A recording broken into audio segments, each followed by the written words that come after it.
Hello, hello. Hello. I guess I need to start off by telling y'all Uncle Nesta may not be here tonight. He had a family obligation. He said he tried to make it, but he and Mark may not. But prayers go up. I want to start tonight by the title of this live stream is going to be Warning or Beware. There are, don't be taken in by SNC scammers. And I don't want to sound like a broken record, but it's been a while since I put this message out. There are, people like us in general, myself, Ala Toledo, and a whole lot of y'all are decent human beings. We're spiritual human beings, and when we run into one another, we recognize one another as spiritual human beings. But for the vast majority of mankind, when they run into somebody like us, they just see a defenseless victim. And there's good reason for that. We are part of the true religion, which is to take care of orphans and widows in their tribulation. And so there are people out there that will pretend to be orphans and widows whenever they come into contact with one of us. And so you have to be aware of them. Now, in the past, there have been scammers that have come on the channel, and they all scammers, the first thing they do is they become your best friend.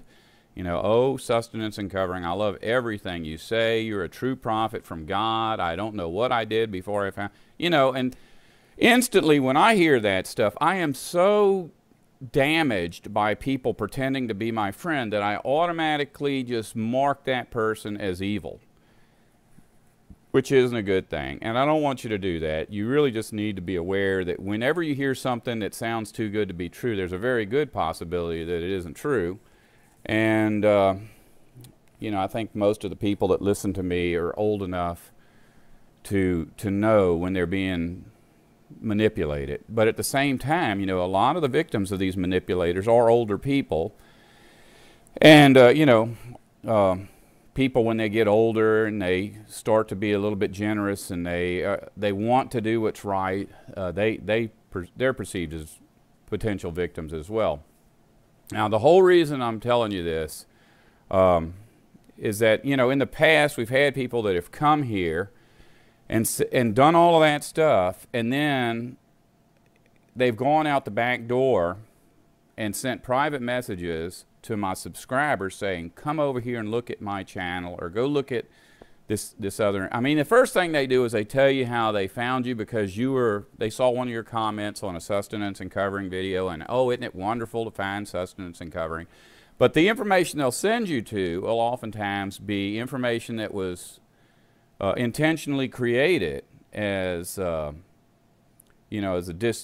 way of disproving the things that I teach. So just know that that's out there, and if you fall for that, then all I can say is that maybe you're not supposed to be a sustenance and covering person.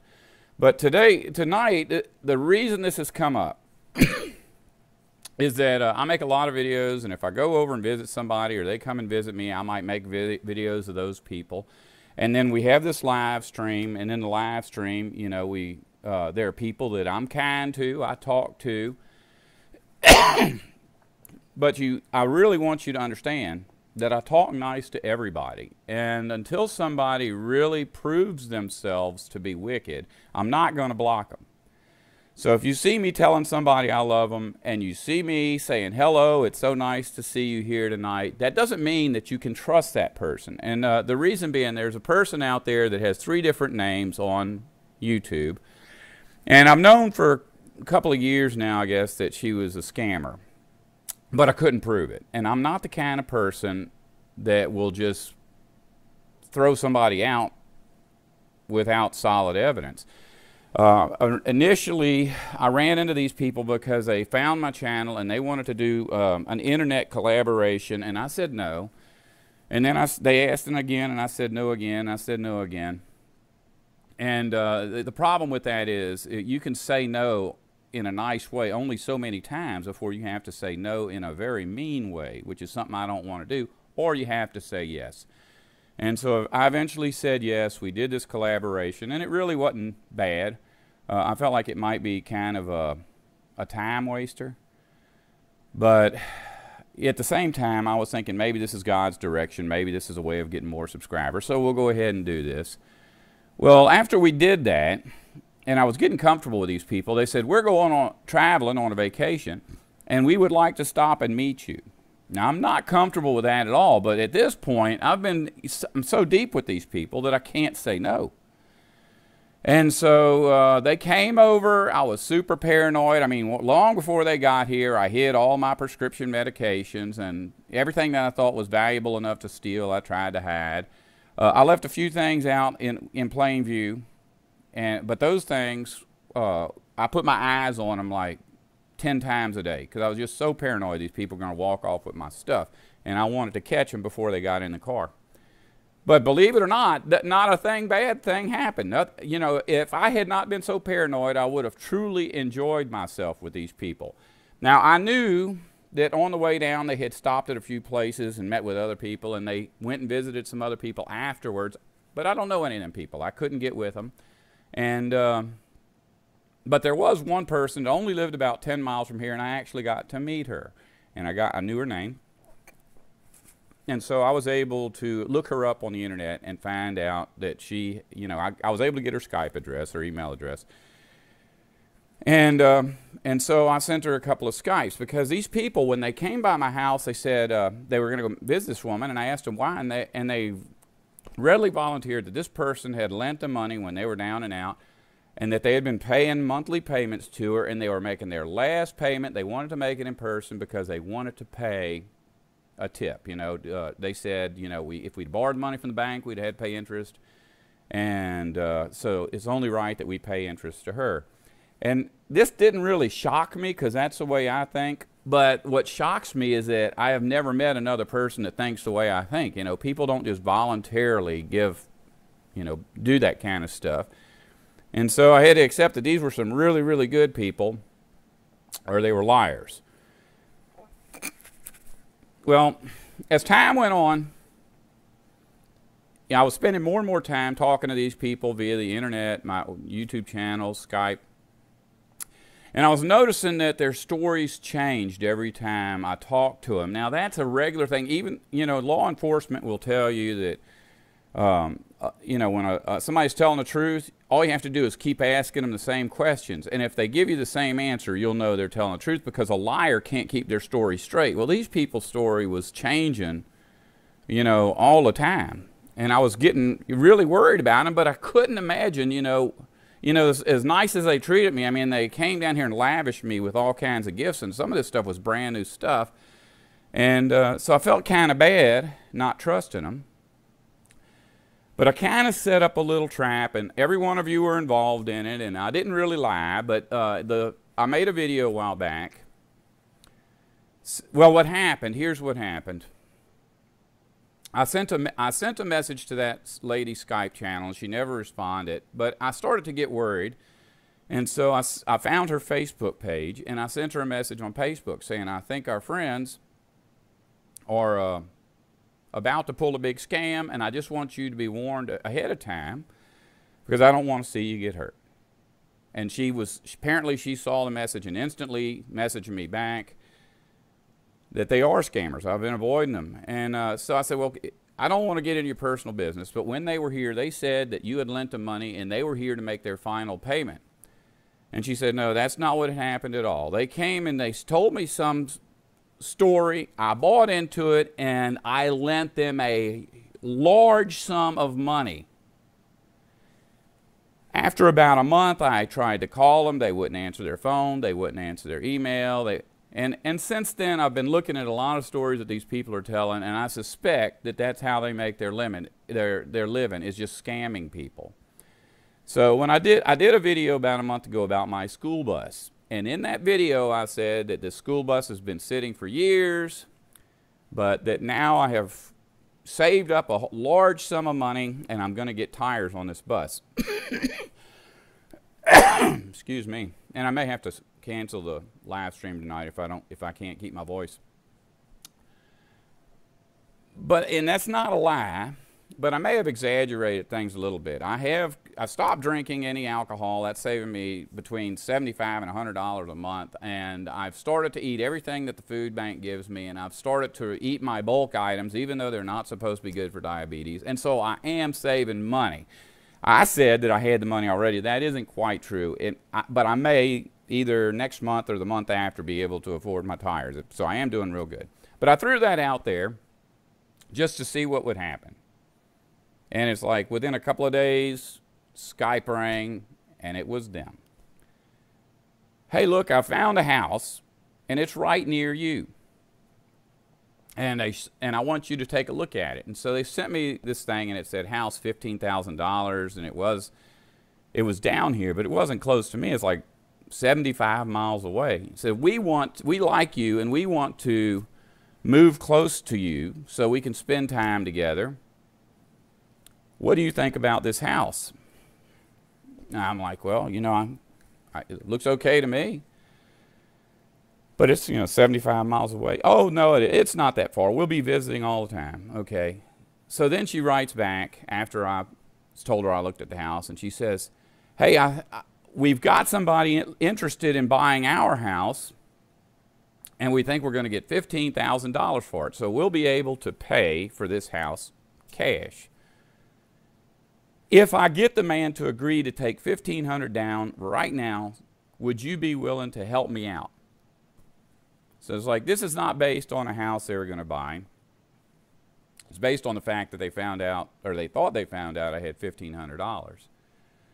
So I just told them, well, I hope you have a plan B, because I'm not lending you any money. I said, I want to spend my money almost as much as you want to spend my money. Now, to some people, that might not be proof positive that they were trying to scam me. But in previous conversations with this woman, way back, she admitted to me that she was in a rent-to-own and about $50,000 upside down. In other words, if they were to their house, the amount of money they owed on the house was exponentially more than they could get for it. They had about a $15,000 rent to own that they owed $55,000 on. No one was going to give them anything more than $15,000, and so I knew they were lying to me. They could not possibly have anybody about to give them $15,000 or $15,000 profit for a house that they were upside down in, and it was a rental. It's a rent. When you hear of somebody that's in a rent to own, it means they can't get a regular mortgage. It's like a legal workaround to get people with no credit into a house, and you can get them out quick. With a mortgage, there's a lot of problems. Rent to own, you just, tell them to leave. They're not paying their rent.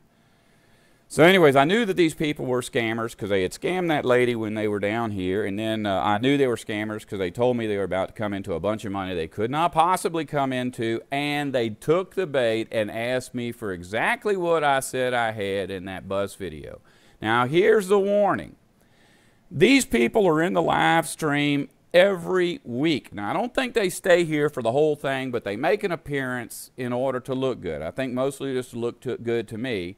But I got to worrying that they may be trying to look good to my subscribers. This is all I can tell you. I have learned over time that when someone goes off of my website or off of my YouTube channel to contact subscribers in private, normally they have bad motives. So if anybody sends you an email and says, hey, can we talk in private? You need to know that that's not good. A red flag should go up. That's all. I hope that. Oh, and you know what? Here's another thing. These people, when they asked me for the money, and I said no, well, shortly after that, they said, hey, could we talk to you on Skype? And I said, well, I've got a cold. I can't talk. And they sent me this like $30 package of colloidal silver to help me get better. And a few days later, they tried to call me again and asked, and I said, no, I still have this cold. They said, well, have you used the colloidal silver? And I said, no, I'm not going to use that stuff, not until I talk to my health care. I've got a guy, the natural healer that I talked to. I said, when I talk to him, I'll ask him it's okay. Well, she got mad. She sent some kind of thing. Oh, what a wonderful person you are. A true Christian. So that's their thing. They always play the victim. And this person was, when they showed up, I was scared to death because this woman, it was like, if you've ever seen these police photographs of people that are arrested for crystal meth and then they arrest them 5 years later, so they have a before and after of the effects of crystal meth, I'm almost certain this woman is a meth head because her appearance is just like those pictures. So I guess that's it. I should have shut up when I shut up the first time, but I wanted to throw that last little thing in about how they were lavishing me with gifts all the way up to the end. I have since found out that they were able to go around and scam a bunch of people, churches and individuals, out of about $4,000, which only paid a part of their rent and their electricity and other such nonsense. And even after they got all that, I was able to go on their Facebook page and see that they were cyber begging, and same old story. My baby doesn't have medicine, and there's no tires on the car, and we can't even pay for water and all that kind of stuff. That's a typical sign of someone who has an addiction trying to con you out of money. On a brighter note, Ala Toledo, who's here? Okay, first on the list, top honors goes to Michael Howard. He's first in line, and he says, "Hey, Henry." Kitch Cole's next. He says, "Hey." DJ Billy Ray says, "Hello, I made it." Trisha Carlton says, "Hi." D. Vincent says, "Hi, Henry and all." Matt C. says, "Hello." Brulock says, "Hi, y'all." Synoptic Problem says, "Howdy, everyone." Pop Dart Dunn says, "Sup." BMW Guy, I guess all the way from Hungary, says, "Hello, everyone. Glad to be here. Hope all are well." Dale Walkwell says, "Sup, Pop-Tart. What's up, all?" Angel Forster says, "Happy New Year, everyone. Looking good, Henry." Solid Gold says, "Thanks for all the good work." Super U68 says, "Hello, all." Uncle Nesta says, "I'm leaving now for a family thing. God bless all. I'll watch later. Henry, I'll email you again." Chris Thompson says, "Hello, everyone." Chester Richardson says, "Hello, everyone, everybody." Rebecca Hammond says, "Hello, good people. Henry, we really do love you." Grandma Patty says, "Hi, everyone." Let's see. And then Chester Richardson adds in a comment. He needs everybody to pray for his friend. He needs help. Sleepy Girl 85 says, "Hi, guys."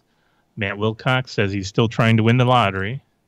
Bonnie Greer says, "Hello, everyone. I'm a newbie." Sandra Torado says, "Good evening. Just got my notification." KNFX 787 says, "Darn it, I'm late again. Hi, everyone." Sandra Watts says, "Hello." A couple comments from your warning. D. Vincent says, "Thank you for the warning." DJ Billy Ray says, "Good. I'm good because nobody talks to him." Chester Richardson says, "You don't have to buy your own silver water. You can make it yourself." Let's see, a couple comments. Well, apparently I don't have to buy it either. Well, they gave it to you. Yeah. There's like it's part of the scam. Yeah.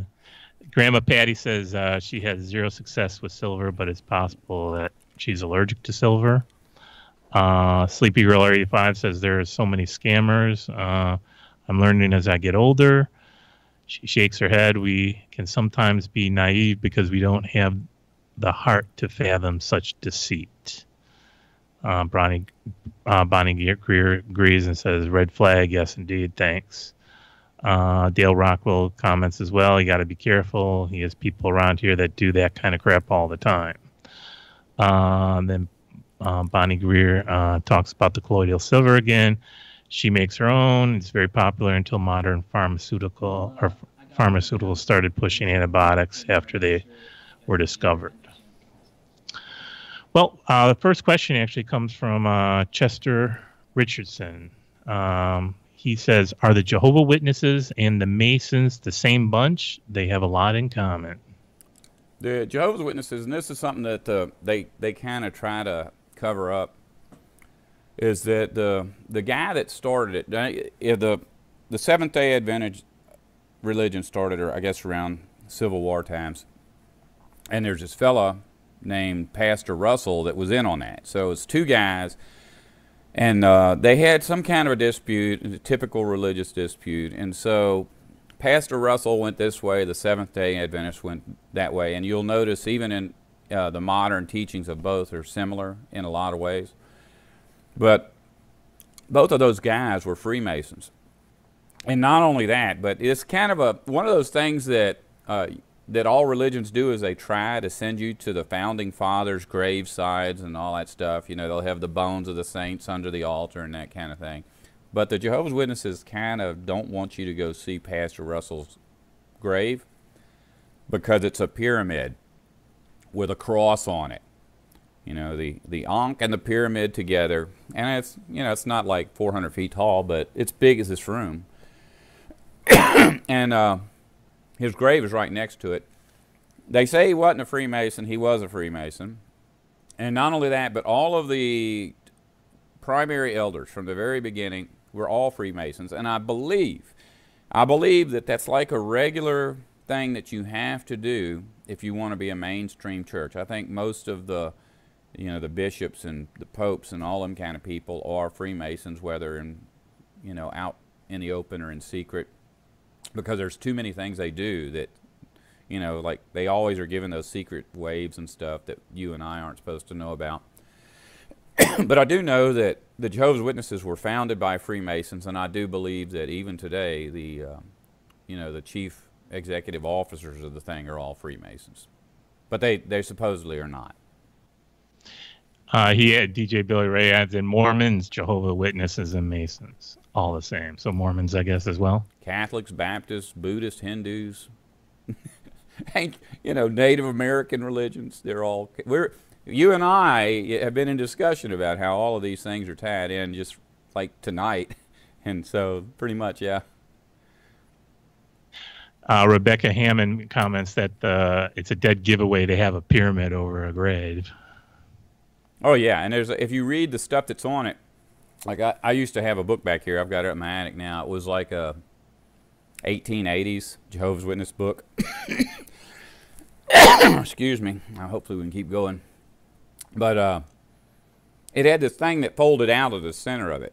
And this book is like $100, and I got it for $2 because that thing was missing. But I saw one time, and it's this long, long chart, and it was prophecies of the history of humanity. And it was a whole bunch of pictures of pyramids and obelisks. And then this guy, Pastor Russell, supposedly had measured, or somebody, there were people back then that are in that Freemason thing. They had taken all these careful measurements of everything to do with all the obelisks and pyramids everywhere. And they came up with some kind of a code about when the end of the world was coming. So, you know, it's a really, back then it was really in-your-face Freemasonry, but now it's like they've actually told people if they have those books to throw them away and don't show them to anybody. Yeah, Kitchcool says even he was shocked when he discovered all this, and it's like, what the fuck? And then Joseph Field says it's creepy. Next question comes from Sleepy Girl 85 about the question is, when Jesus was being tempted by Satan, was that literal or metaphoric? Also, when Satan told Jesus to throw himself off the mountain, possibly was that a temptation of suicide?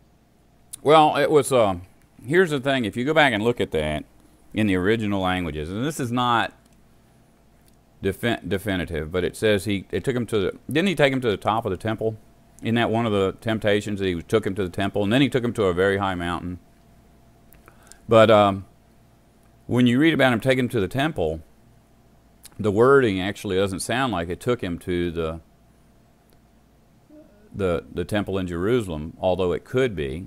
It sounds like he actually took Jesus to the top of the pyramid. Now, the only reason I say that is because the pyramid is always spoken of that way through the Bible, and if you've been watching my videos for a while, then you know that there are some very obvious direct references to the pyramid. But that was 200 miles away, and if Jesus was taken there, it was in a vision or something. He could have been taken to the top of the temple. But I don't think it was metaphorical. You know, when Jesus went up there, he fasted for 40 days first, and then Satan tempted him. And it seems like that was a real physical fast where he didn't eat food, and that Satan really did take him up there. But, you know, I've said before that the Antichrist is Satan. And so if you're talking about a physical, fleshly person that's the Antichrist, it would be a person possessed by Satan. Now, at the time when Jesus was on the earth, the Antichrist was Herod Antipas. And so my question is always, it's never been, did it really happen? Or, you know, was it a vision or a dream or metaphorical? My question has always been, was it Herod, you know, Herod that actually took him up there? Or was it the guy that came before Herod? Because remember, this Herod is the guy that tried to kill Jesus as a baby, and he was still the king later on. In the book of Acts, he's the one that said he got up and everybody was screaming, it's a voice of a God and not of a man. And he fell over and his stomach opened up and worms came out. So it's the same guy the whole time. And if he was the Antichrist and he was Satan in the flesh, then we have to accept that that Herod was up there on top of that mountain with him, unless you know, Satan had left his body and was in spiritual form or something. Just something to think about. Sandra Watts says she doesn't remember any of the temptations being related to a temple. Well, I don't know. It seems like it was, but I could be wrong. I seem to remember one of them being. Maybe I'm wrong too. Going back to the Masons thing, the Jehovah's Witness Masons, all that kind of stuff. DJ Billy Ray comments, if you want to know who is a Mason, just look for a Maltese cross. Even the Pope wears one on his collar. And then Grandma Patty says learning Billy Graham was a 33-degree Mason was a shock to her. Yeah, they're all tied up in that stuff. You know, presidents, economic leaders, political leaders, religious leaders. In order to get there, you have to be a Freemason. There's been 2 presidents that they say were not Freemasons, but it's a secret organization. How do we even know that any of them were Freemasons? You know, because, well, some of them are real blatant with it. You know, they've got all the ritualistic stuff attached to them, and they tell people they're Freemasons. But, you know, the 2 that weren't probably just didn't talk about it. They were the only ones that did what they were supposed to do and kept their mouth shut. Chester Richardson says most of the TV preachers are Masons. And D. Vincent says, my grandfather was a 33-degree Mason, but he was a simple man as far as he knew. Yeah, well, my grandfather was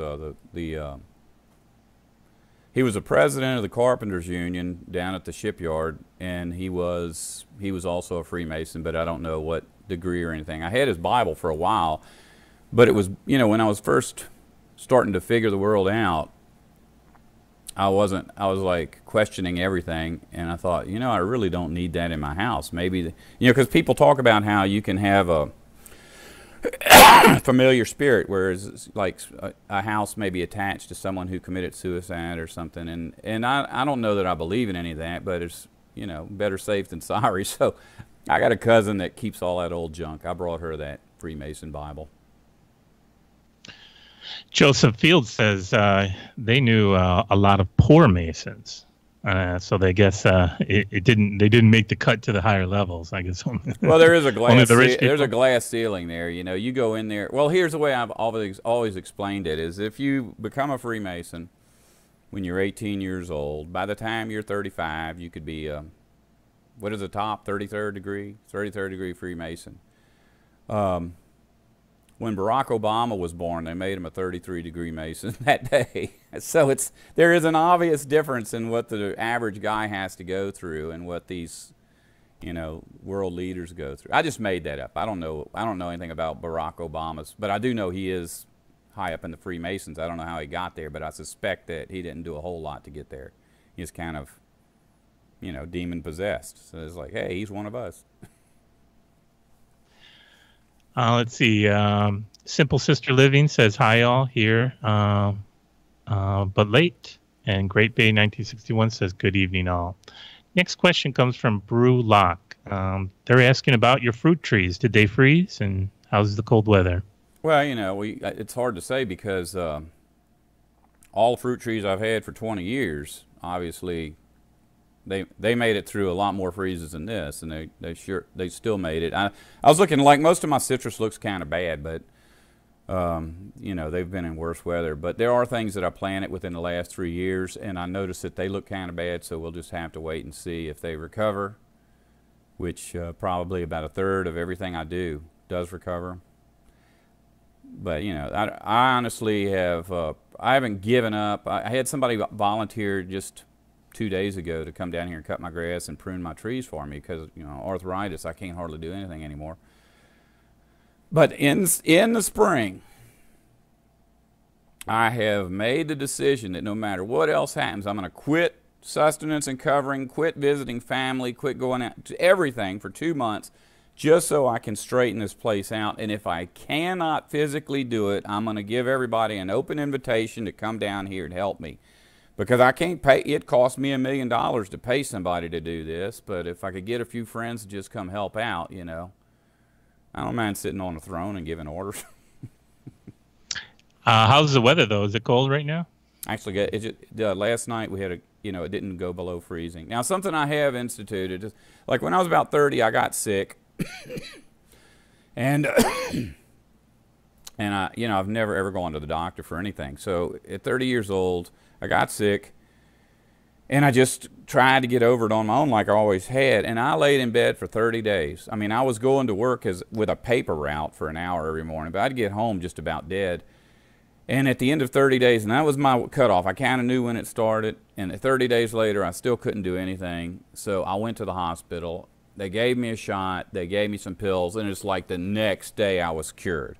Of course, you know, the pills were an antibiotic, so I had to take them, the whole series, in order to keep it from coming back. But it worked so good that when next year came, I waited about a week before I went to the doctor and got shot and got the pills. And it's like every other year I get really, really sick, and I've gotten to the point where I don't even wait. This time I think I waited 3 weeks before I went to the VA, and they gave me this stuff, and it didn't cure me. So I went back yesterday, or day before yesterday, right? And they gave me another barrage of antibiotics, and I'm still sick, and I don't have but about 5 pills left to take. So, you know, I talked to my doctor about it, and apparently, I mean, this is like part of the progression of diabetes and age, but we'll see. You know, I hate being dependent on junk that is proven to kill people, but you know, I really don't want, please don't send me a bunch of emails about mixing lemon juice and honey and, you know, burying a black cat in a full moon or whatever you do to get rid of the flu. You know, I used to be really, really strict on this stuff, and now I pretty much give in, you know, whatever the doctors say. And I do have, don't tell me about colloidal silver, because I got a free bottle of colloidal silver here, and I am spraying my nose with it. Pop Tartum wants to clarify, what are you trying to straighten out? Is it your health, or what were you referring to? Actually, here's some good news. Okay, one of the things that is part of my new diet, right, is that I eat what's free. Now, last year, I kind of stayed away from a lot of free stuff because it's not good for diabetes. One of the things that's not good for diabetes is citrus fruit. You can eat lemons, you can eat limes, but oranges and satsumas, way too much sugar. Grapefruit don't have much sugar, but they're so big that you still get a lot of sugar. And this year, I think I harvested,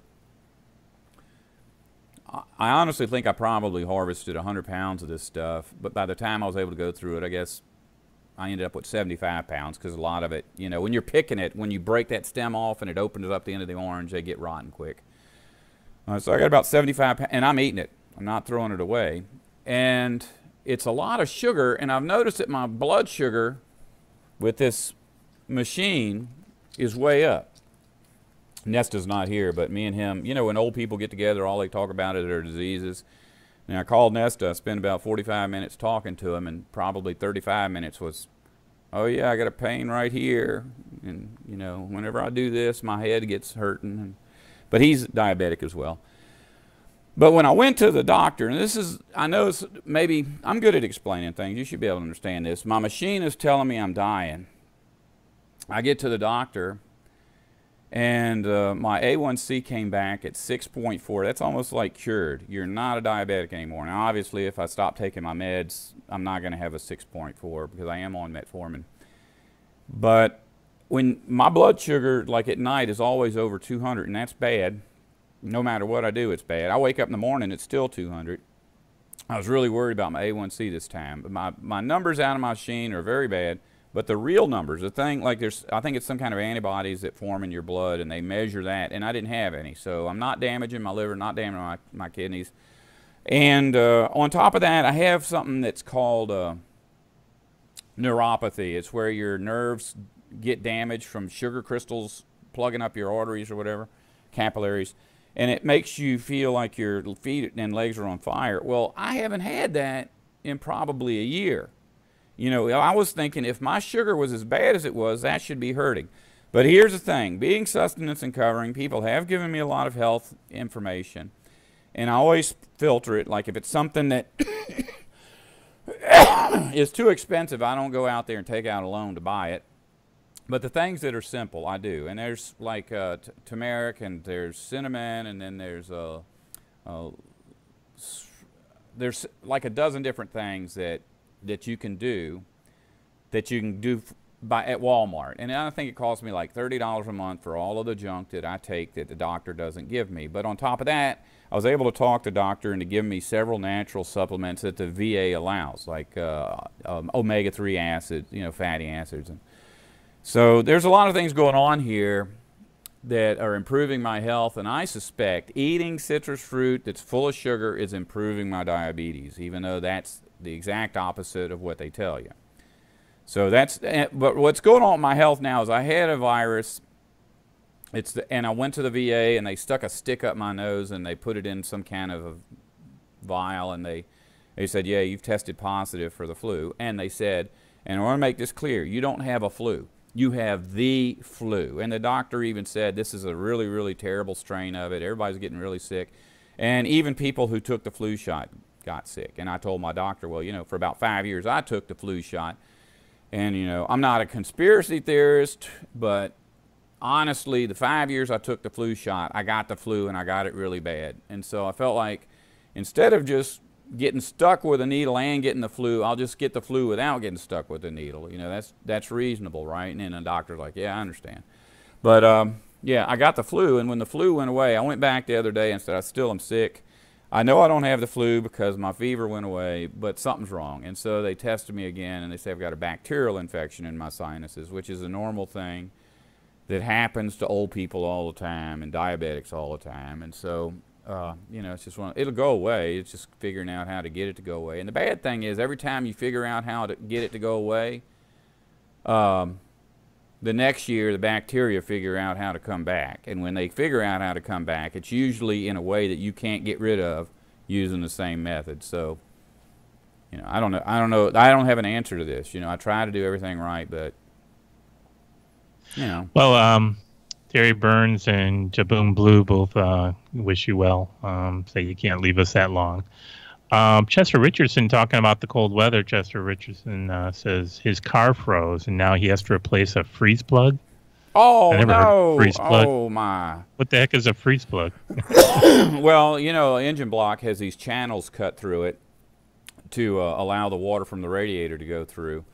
And the only way they can machine that in there is to drill holes through the block that, you know, you can't drive an engine with holes in the block. So after they drill all these holes to make these channels, and they drill the holes for the pistons, and they drill a hole for the crankshaft, they put all the guts in it, and they put plugs in those holes. Now, the plugs serve a purpose. They're made out of a, you know, they're fit in there really, really tight. But their purpose is that when the engine first freezes, it'll blow that freeze plug out, because if that freeze plug was in there too tight, or if there wasn't a freeze plug, the engine would crack. So the good news is that you don't have a cracked engine, but it's so daggum difficult to put a freeze plug in that you're going to have to pay somebody. And I don't know how they make, you know, the last time I saw a car, you know, being worked on, it was like you had to pull the whole body off the car to change a daggum oil filter, because that's the way they do things now. So probably, you know, back in the past, I blew a freeze plug out one time, and I could stand in the engine compartment with a with a hammer and a chisel and put another freeze plug in. But, you got to have room to work, and I don't know of any engine now that has that. It might have to, I don't know what they're going to have to do. Yeah, it's bad. Next question comes from Synoptic Problem. He says he hasn't regularly attended church since 1994. How do people like me reconcile the lack of church attendance with Hebrews 10, 25, and 26, where it states... Wait. I'm going to try to quote this one so I can impress people. Do not forsake the gathering of ourselves together as some have the custom, but continue building one another up as the day of the Lord draws near. Is that right? Pretty close. I mean, he probably has a different translation, but you kind of hit the main salient points. Yeah, I mean, I've been through this before. I mean, I spent every day, if there was a meeting somewhere, I don't care if it was Monday, Tuesday, Wednesday, I would take off of work to go. Especially, I mean, not just when I was a Catholic and not just when I was, involved with the Protestants, but especially with Jehovah's Witnesses, I wouldn't miss for the world. But you got to take a look at the whole thing. It's saying that, you don't want to forsake the gathering of ourselves together. Those people are not ourselves. Those people are, civilization's people. That's not us. And as far as, it doesn't say in there, do not forsake going to church. It's do not forsake the gathering of ourselves together. That's us doing this right now. And like before this, me and Al Toledo were gathering ourselves together. There's one of the things I kind of feel bad about is that back when my uncle was still alive, and I've lost all of them now, but back say 30 years ago, 20 years ago, my uncle came to town, and I guess we did something together as a family. And as soon as we were done, I left, and he's like, "Where are you going?" I said, "I got to go to my meeting." And he goes, "We're having a meeting right now." And I said, "No, I've got to go, to Hebrews 10, 22. And he even knew it. He's like, "That doesn't count. I mean, we're having a meeting now, and you're saying that doesn't count unless you're at church." When my uncle's resurrected, I got to apologize to him. But I was under your influence, Back in those days, I thought, whatever the elders told me, that's what I had to do. Yeah, DJ Billy Ray agrees. He says we're gathering right now. Yeah, it's kind of even, it took a long time. Here's the thing. It's easy to walk out of a church. It's a building. It's got a door. You go through the door. You're out. The hard part is getting the church out of you. There's a whole lot of stuff that people believe that is just utter nonsense. And they don't even know. They think they're believing it from the Bible. They don't understand that they're believing it from the Bible because they were told it's in the Bible. But they haven't actually thought about it enough to realize that this is not scriptural. It doesn't matter what you've been told all your life. What matters is what you can find out right now.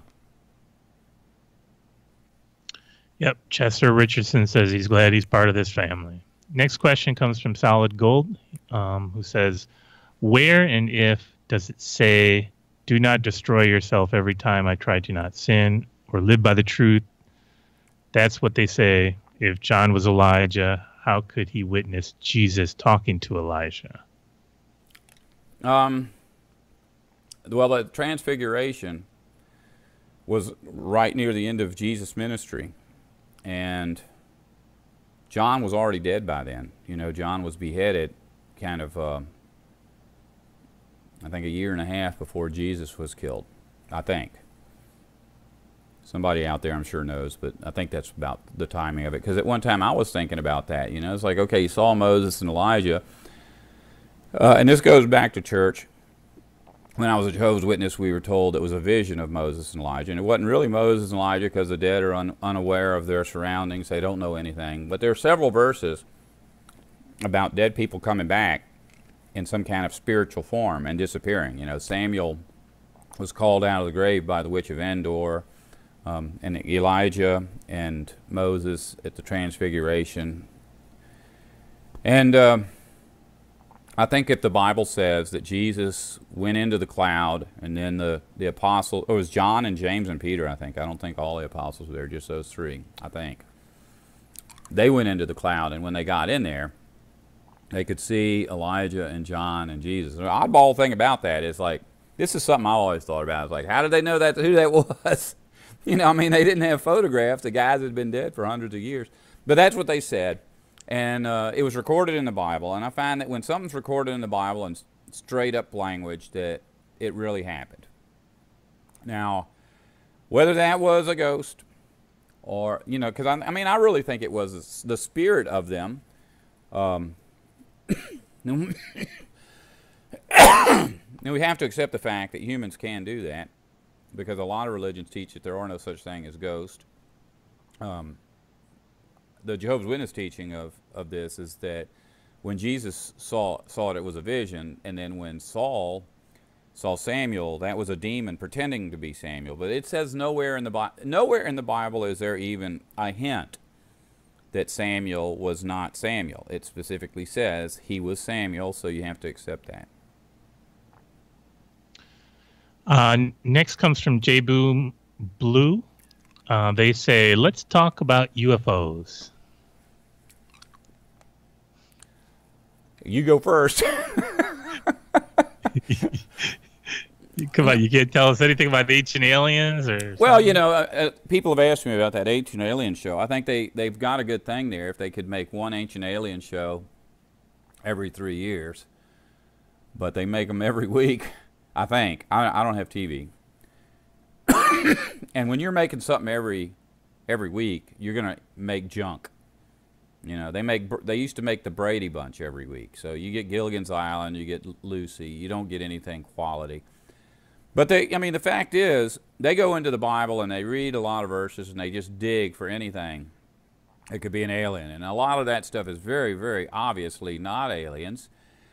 But at the same time, we're never told what an angel is. We're never told if they are purely spiritual, or if they are spiritual and have the ability to, you know, somehow take on a fleshly form, or if they are fleshly beings that were killed and now just their spirit lives, or if they are little green men in spaceships. It's just like dinosaurs and dragons. You know, there's a lot of animals in the Bible that are extinct now, and if you take the words like seraph, behemoth, I don't know, what are the other ones? Leviathan, Draco. If you break those words down into their individual parts, it's always like, breaks down to say huge reptile, or like a seraph is a flying, flying fiery reptile.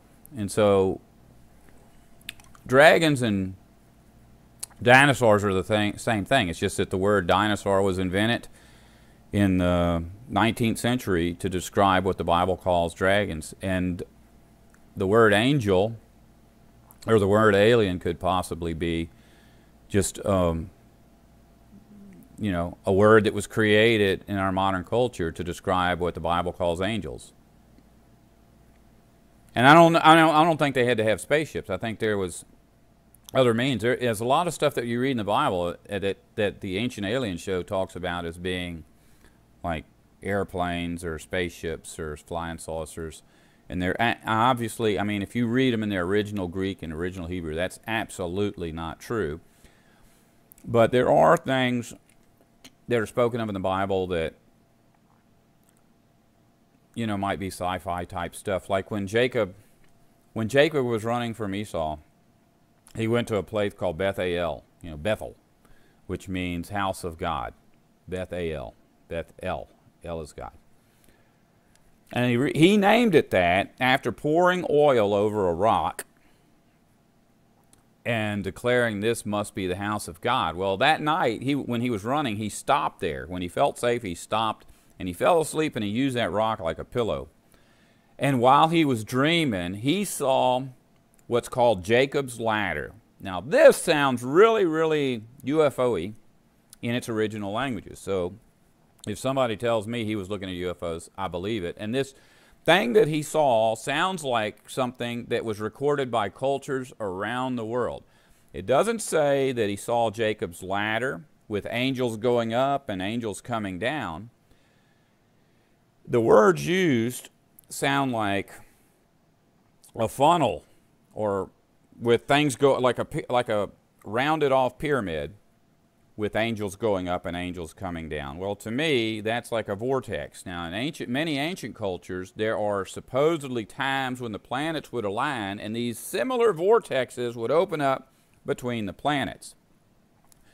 You know, and you could speculate all day about what that means, but I mean, if the planets were closer, as the Bible says, and as all ancient cultures say, and if the Earth had a 360-day year, then all of those things would have come into alignment from time to time, and when they came into alignment, we don't know what would happen. Maybe some kind of thing. We know that there would be eclipses, right? Well, maybe when all of the planets are that close together and all align, there's some kind of physical forces that are, according to natural law, that would open up a vortex. Like, I don't know. I'm trying to think of a Star Trek word that I could, like not a transporter, like a time well. That's a good one. Or the space-time continuum with you. I don't know. I'm just telling you that it's in there, and you can speculate all you want, but the reality is that when we're talking about the things we see in our modern culture, it's very likely that those are the same things that we're seeing in the ancient past, just with different names.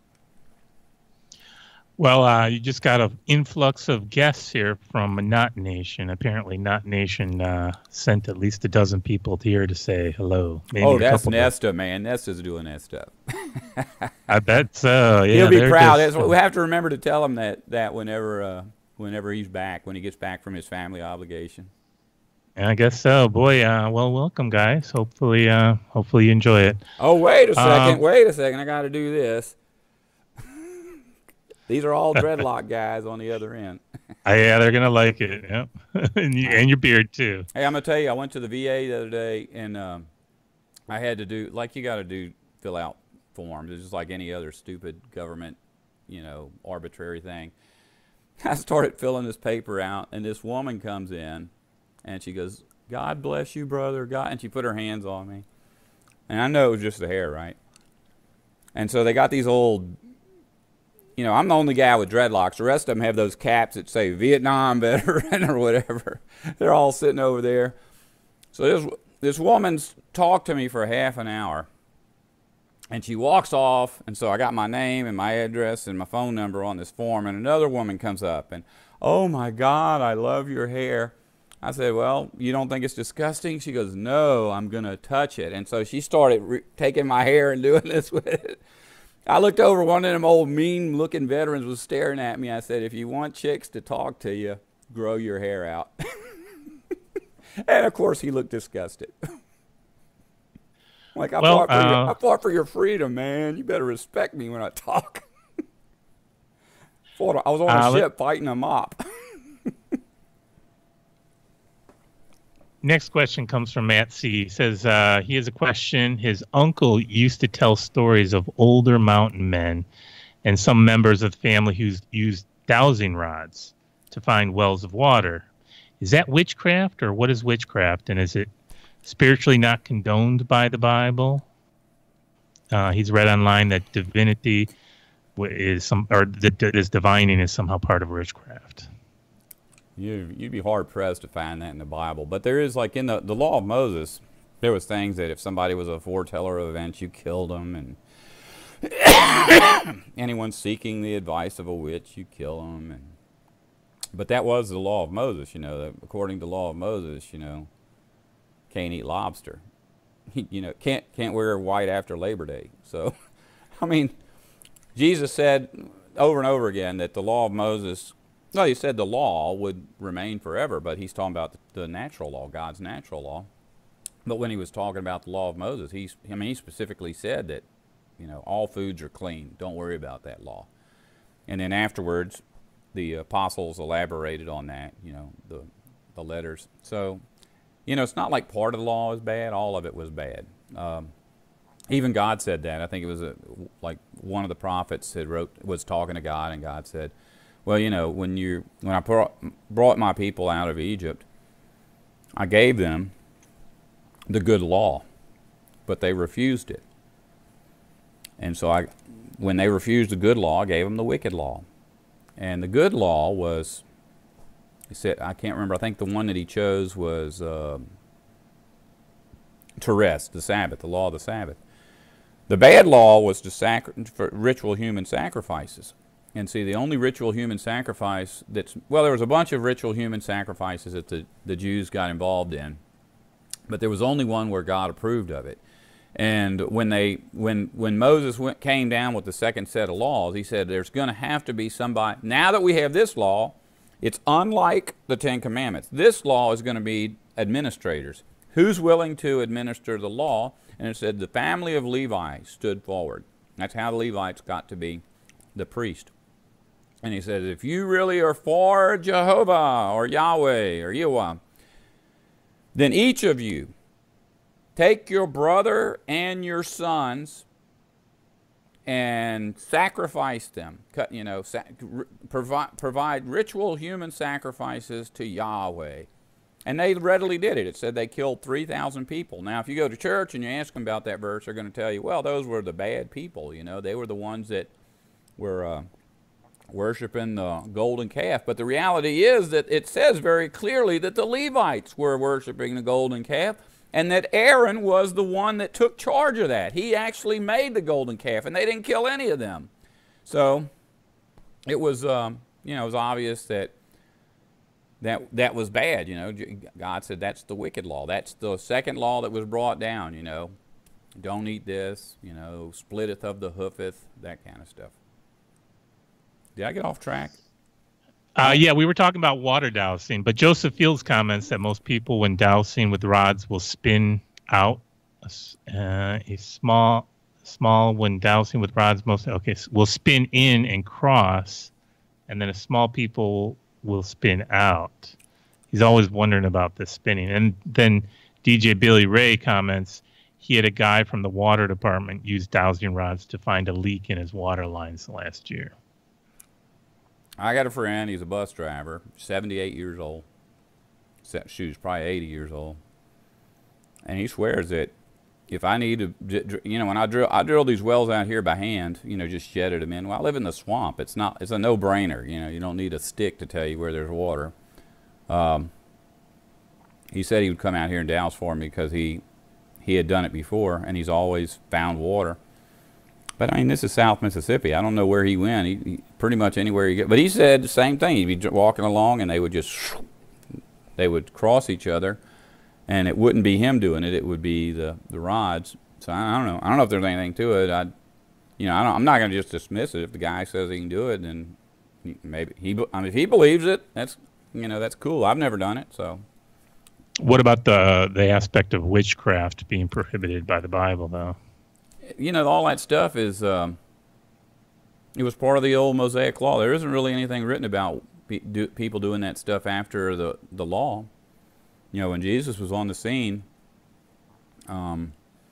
there's a few examples of people who are demon-possessed having the demons removed from them.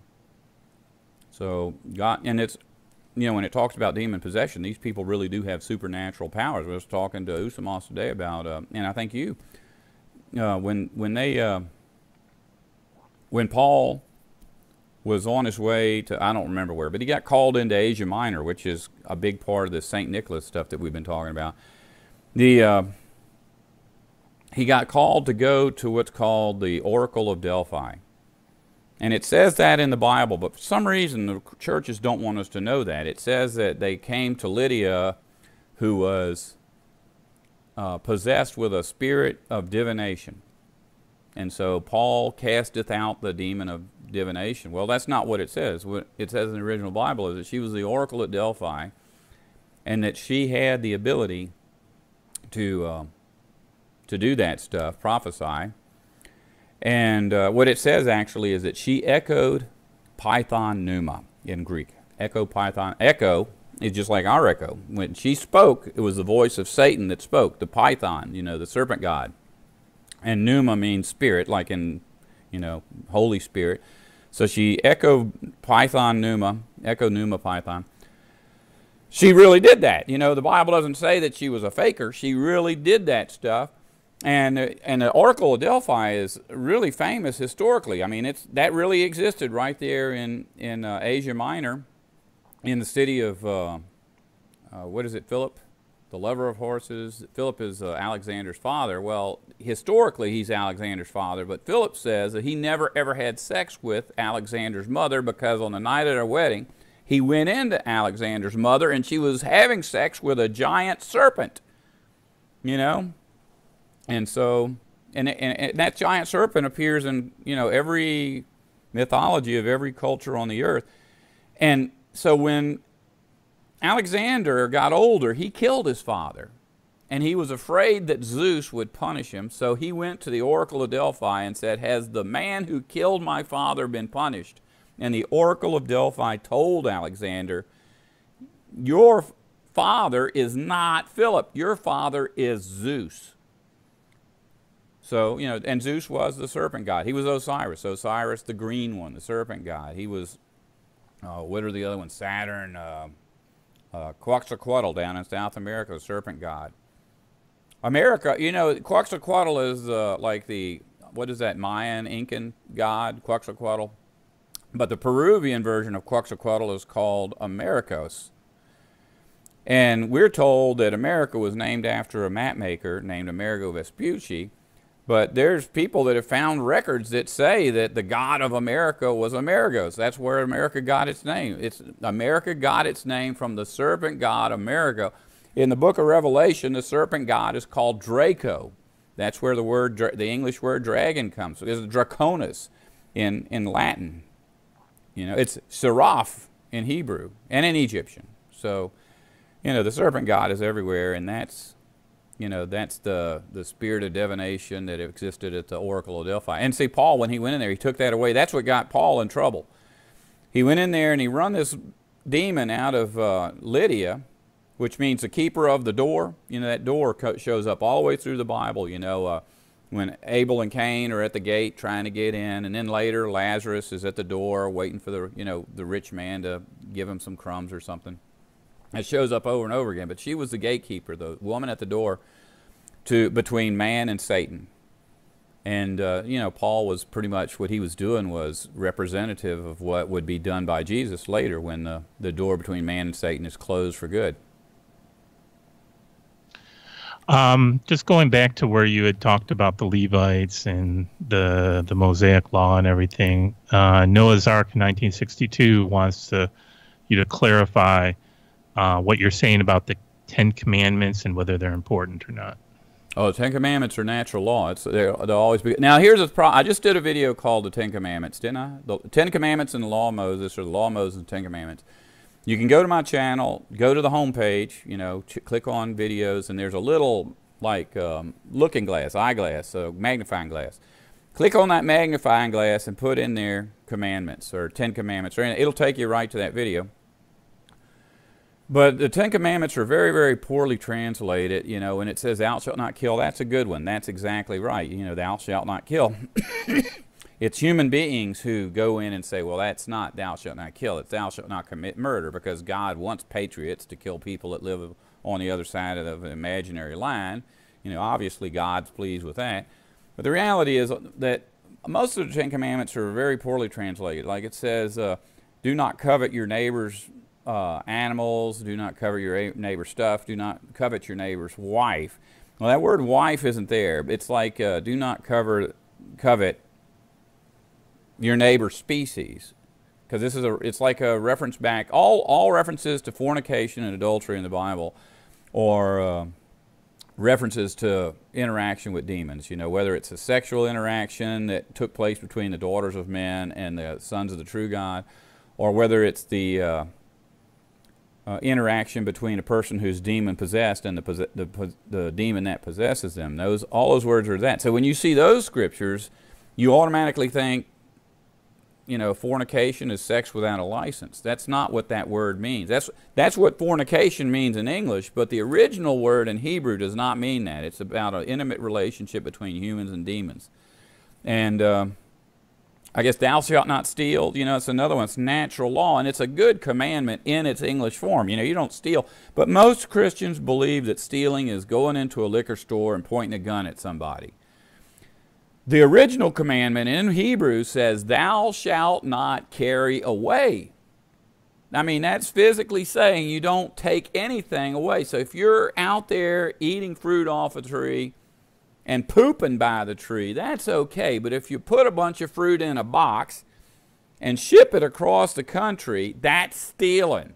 That's carrying away. That's not allowed. God put all of the resources the earth needs right where they need to be. When he put man here and said, you know, dress and keep the forest, that really translates as care for the forest in order that the forest might care for you. That's how that's really worded. So, you know, yeah, the Ten Commandments are never going to go away. They're not part of the, they were brought, here's the thing, when the Ten Commandments were brought down, it says that God made the rocks, God used his own finger to carve the rocks, and Moses didn't have to do anything. But when he broke those commandments, God said, go find your own rocks and find you something to carve with, because I'm not touching this stuff. When Moses went back up the second time, he had to carve his 700 commandments with his own hand. Grandma Patty brings up something about the Jews say that the first 3 commandments only apply to Jews. What do you think about that? Well, I've heard a lot of that God has different rules for different people. Like his chosen people who are the genetically superior race get a different set. It ain't in the Bible. So it's like I said earlier, it's easy to walk through the doors and go out of a church. It's just hard to get all that junk out of your head. I'm talking from experience, because it's like right now it's not so bad, but I've been doing this for what now, 10 years? But there was a time when I was making videos about church stuff because I didn't realize that I still had that in me. So I would be teaching about basic truths. You know, sometimes I would just teach straight out of an English Bible without checking it. I done learned that that's a mistake. You know, if you're going to get in front of a crowd and tell somebody that this is absolute truth, you got to do a lot more research than just to pick up a Bible and read a few verses to make sure they're there. You got to make sure that those words are properly translated. Just so you know, that Naughty Nation raid that came in from the other channel when it was ending, that was led by Uncle Nesta. So he was just trying to bring some good vibes into this. He's filled with the Holy Spirit. You know, he told me before, he sent me an email right before this. I can't come there, but tell him my hands are going up in prayer. So I'm like, okay, thanks. Needed that. Next question comes from Kitch Cool. He says, okay, this is really random, but considering that everything in this system is unnatural and we're so used to this, then where do we draw the line with sex? The Creator said, enjoy it. So let's see. So would be classified as a perversion, or what to be considered, or what should be considered as normal? I know marriage is just a ritual. The Creator doesn't care about all that rubbish. And then Sleepy Girl 85 chimes in. I've begun to wonder about that as well, concerning premarital sex, marriage, adultery, and multiple partners. There's a lot of stuff that's in the Bible that is not a commandment from God. It's just you protecting yourself. This group of people that's meeting here tonight is very small. We were talking about that, you know, right before this, me and Ala Toledo. And you can't even trust the ones that are here. Thankfully, I'm an old man. I've got diabetes. If anything happened to my wife, I wouldn't be looking, you know. But as much as I hate violence and I hate weapons, you know, there are weapons that are worse than others. Like a gun is not so bad. If somebody shoots you and they do it right, you probably won't feel anything. And you know, I mean, I'm one of them. I'm very outspoken against warfare, but I know it exists. I hate it, but there are other forms of weapon that are worse. And I think the very worst weapon, the weapon that is absolutely for a fact the most insidious weapon of all, is love. You know, it's like we were talking earlier about scammers, and if you didn't see it, you need to go back and watch this from the beginning, because you need to protect yourself. There are scammers in our group that are dangerous. But people will tell you, oh, sustenance and covering, I love your teachings. I can't believe I was so lost in this world for so long. Where have you been all my life? Can I have your credit card information? You know, it's using love for a weapon, and sex is part of love. People use sex for a weapon more than they use love for a weapon, and I don't know. You know, I've told my mom before. This is my mom. I said, if anything ever happens, and I'm in a situation where I can have sex, it's going to have to be at their house under an assumed name. Because I do not want somebody using, you know, one pleasurable experience to steal my freaking house from me. But, you know, at this point, I'm pretty sure that that's never going to happen. And I'm glad. I'm glad that my whole sexual life was completely destroyed from birth, and I never got to experience that. Because after the resurrection, I think sex is still going to be around. People think we're going to turn into angels or something. I think we're still going to be in the flesh, and you know what parts are connected to your flesh. So when that happens, I think we can have regular, normal sex. You know, it won't be people trying to do weird stuff like they do now. I mean, you know, a lot of people think that this stuff is exciting, where and maybe it is for some people because they're so perverted. But you know, not being able to have sex because of situation. I think about sex a lot, and I'm not turned on by weird stuff. You know, I just want somebody that loves me, that I can have next to me and make love to, and that's not really possible now. You know, just use your common sense. You know, it's not there are a lot of instructions in the Bible about paying your taxes and not having sex, and that's all about getting in trouble. You know, it's not a godly thing to pay a government official money to buy bullets. It's a way of protecting yourself. You know, it's not a godly thing to go without sex. It's a way to protect yourself. Grandma Patty chimes in that she's 64 and it's no longer an issue for her either. So let's see. Just as an FYI, so Not Nation, the guy that did the review on your dreads, he came in and said some kind words and job bless. So job bless back at you. Yeah. Or job bless. Yeah. Last question from for tonight comes from UP Gardner. What do you think of the Quakers? And then quickly followed by Joseph Fields and the Shakers. Their person's favorite cult. No new members and no kids. Didn't last very long. And you can take us out after that, please. Quakers are a religion. Shakers are a religion.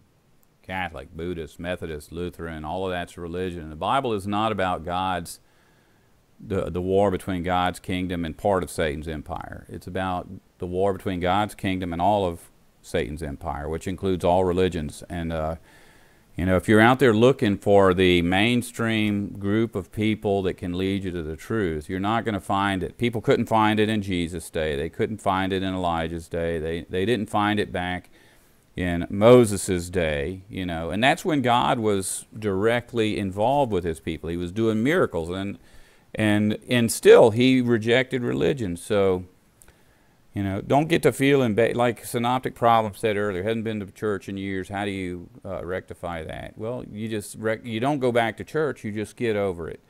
You know, I spent years and years attending different churches, and when of all of them, the Jehovah's Witnesses hurt the worst. When I left, I felt like dirt, and now I feel like it was the best thing I've ever done in my life.